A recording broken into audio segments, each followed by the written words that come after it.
শীতকাল মানেই হচ্ছে মেলা মেলা মেলা, চারিদিকে শুধু মেলা। তা আমরা চলে এসেছি দুর্গাপুরের কল্পতরু মেলাতে। তো এখানে ঢুকি প্রথমে পেট পুজো করে নেবো, কারণ প্রচণ্ড খিদে পেয়েছে। নিয়ে চলে গেলাম পিঠের দোকানে। তো পিঠে খেতে আমি ভীষণ ভালোবাসি, তাই অনেক রকমই খেয়েছিলাম একটু একটু করে সবাই মিলে একটা করে নিয়ে, বাট সেটা আর ভিডিও করা হয়নি।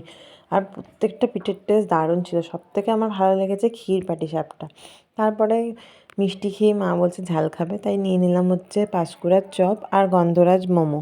আর আমার বাবা না দাদুর সঙ্গে এদিক ওদিক চলে গিয়ে টুকটাক এটা ওটা খেয়েই যাচ্ছে, সেটা আর ক্যাপচার করতে পারছি না।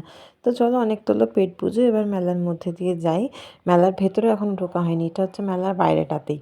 তো এই যে দেখো কী সুন্দর লাগছে না দেখে, আমি একটু তুলে নিই।